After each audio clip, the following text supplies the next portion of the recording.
often when we find ourselves in the darkest moments of suffering, we can believe that there's no way out. My name is Kalin, and this is my story. So what most people know about me is that I spent 146,000 hours in the pool, being the best synchronized swimmer that I could be. I trained alongside Olympians, and I had a dream of going to the Olympics and being exactly like them, performing on the world stage. And that little girl, at the age of 11 years old, went to her first out-of-town competition. And upon entry, I inhaled water. I was proud of myself, you see, though, because I continued to perform in the routine, climbed out, and was hoping that as I walked towards my coach, she would have been proud of me too. But it was in that moment that she screamed and shamed me in front of hundreds of people on that pool deck. And so on that day, I learned that in order to be seen, to be respected, that I had to suppress that pain and suppress that experience. Over time, what happened is that I developed a fear of holding my breath. And eventually that panic was so intense that I quit. But what I didn't know is that that experience got locked in my chest. And every time I walked into a room where there was a fear of being criticized or judged, that sensation would start to palpitate inside my body. As an athlete, I knew how to outwork it and win. But there were things that I couldn't outrun. I watched my dad fight cancer, and then I watched him go. I did what I always knew how to do. I took that grief and I decided that I knew how to be with it. I pushed it down and I continued to walk forward. And then at 27, my body, it sent the bill.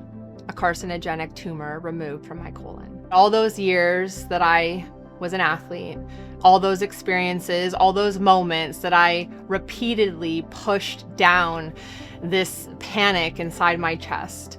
What I was doing is learning to dissociate, because the truth is that in order to stay inside the body, it would mean that I would have had to be with the panic and the fear and that intensity. And so it was safer for me to leave the body, to push it away, to avoid it, to distract myself.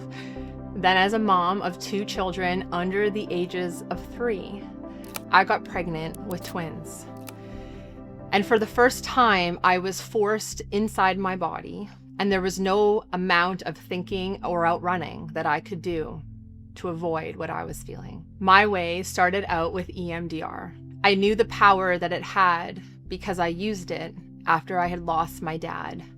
But this time I leaned all the way in. So I trained in it, and I learned something so powerful. We have a 90-day window to process shock and trauma before it integrates into chronic anxiety and PTSD. A moment where the brain is the most capable of processing these events. So in that critical 90-day window, with gentle bilateral tapping, we can actually help the brain finish processing what it couldn't before. So I want you to think about it as first aid for the nervous system.